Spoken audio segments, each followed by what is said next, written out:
Today from CRS, we're visiting with the Money Man, Eddie Money. How you doing? Having a great time. You know, my in-laws live in Nashville, so, you know, my wife was a Church of Christ girl, so I'm very familiar with the town, and it's just really great to, like, dig my feet in and do some great country with, you know, Vince Gill, and so the musicianship here is amazing. We did 2 sessions at a County Q Studios, I think. Yes, sir.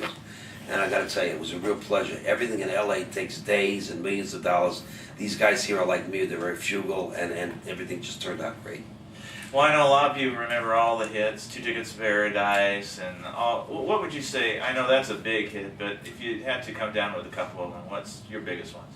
Well, we did Take Me Home Tonight, which was big with Ronnie Spector. We did Want to Go Back, which was big. I mean, if you think about it, I had 26 songs in the top 100. I should have saved the money, who knew, right? Now, let's talk about it. Like we talked about your new country project and everything, and already you've released a couple songs that are kind of showing up on radio. And how did this all come about? How did the Money Man go country? Well, to tell you the truth, I mean, I did Give Me Some Water way back then, and a lot of people thought it was a country song. When I got to hang with Garth Brooks a couple of years ago, when he was working with the San Diego Padres, I saw him strike out twice and said, "Aren't you glad you wrote the dance?" You know.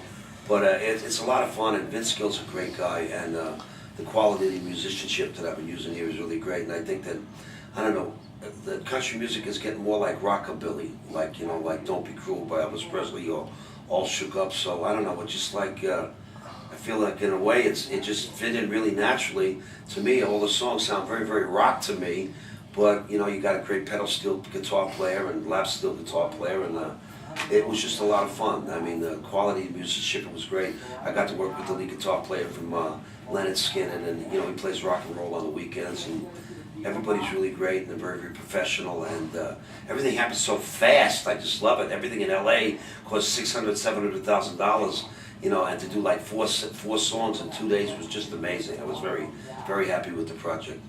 One thing I've noticed too, the last few months and last couple of years too, a lot of ones from the pop and rock music have gone country. We hear like Jewel and even Bon Jovi. Why do you think the surge is coming over? Well, I don't know. I think that one thing about country music is it always tells a story.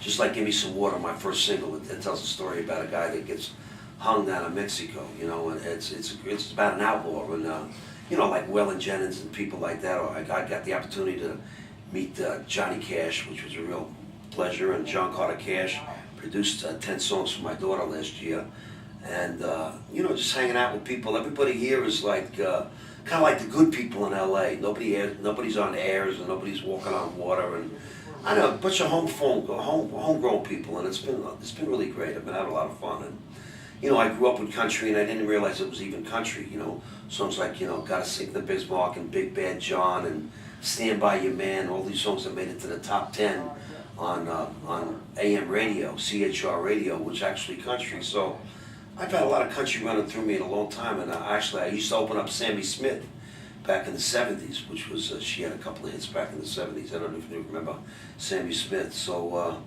I've always liked country, but I tell you what really turned me back onto country was Keith Urban, that first Keith Urban record that he put out with the banjo, and just some really great music. And I started listening to it more and more, and you know, Brooks and Dunn, and I just started, it started growing on me, you know what I'm saying?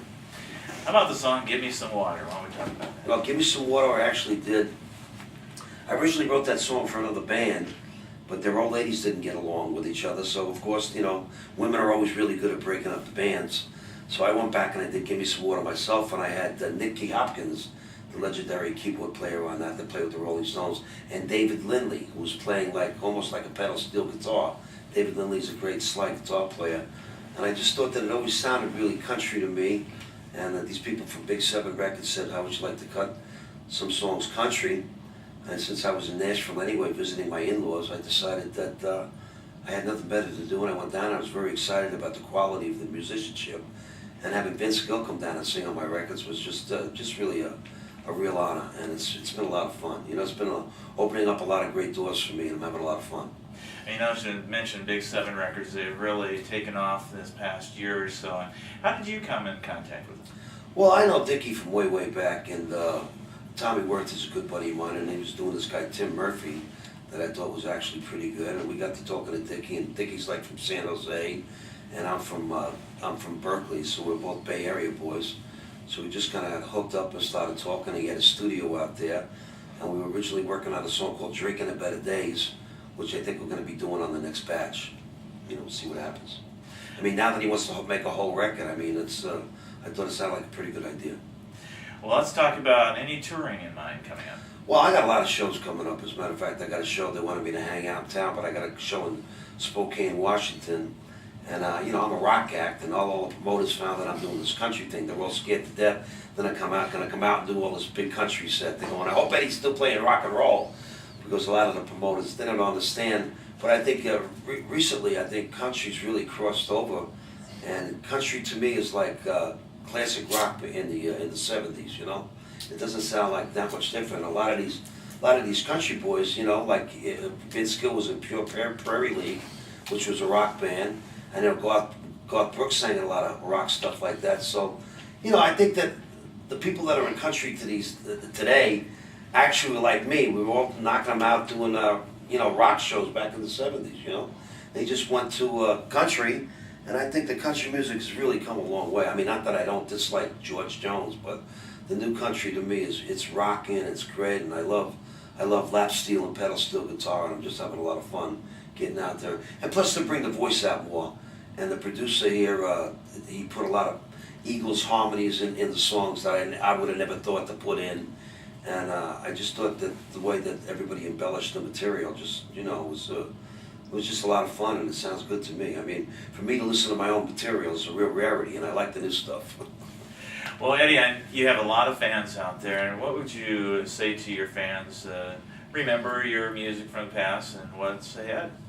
Well, they won't see me in a cowboy hat, that's what they're worried about, but I've been mingling with a lot of great musicians here, and since my wife is from Nashville, and I got a lot of friends in Nashville, and having, you know, people that I've known personally, like a Garth Brooks or a Vince Gill come out and singing on the record, and John, who did a great job on the harmonies, John Cola. So it's been it's just been a lot of fun, and the quality of the musicianship is great, and everybody's really, you know, meat and potatoes, and everything gets done quick, and everything's on the money. And I mean, to do a mix down, I mean, to mix 4 songs in 1 or 2 days, when in LA they bleed you dry for $600,000 to mix 1 song in 2 days for, like, you know, $17,000 a day. I mean, here, I mean, I think the money got to pretty good use, and it's just a lot of fun to see people not waste money and come out with such great music. Well, Eddie, it's been great visiting with you, and glad to see you back, and new material and everything. Well, thank you so much, and it's just a pleasure to, like, have new material out. And to me, it just sounds like great rock and roll with you know, a great organ part and good keyboards, and of course good lap steel guitar and pedal steel guitar. I've always liked that very much, and it's been like running on empty, you know, with Jackson Browne back in the 70s, you know, when Jesse Ed Davis was playing guitar. There's a lot of the quality of the musicianship is great, and the people have been really great. And I haven't had to pay for lunch once since I've been here, so I'm very happy for that. Even though it is White Castle, we'll take it. Well, I tell you what, you're looking great, and it's good to have the Money Man back. Thank you so much. It's a pleasure meeting your wife. Hi, baby. Today on KOMJ, we've been talking to Eddie Money. Okay.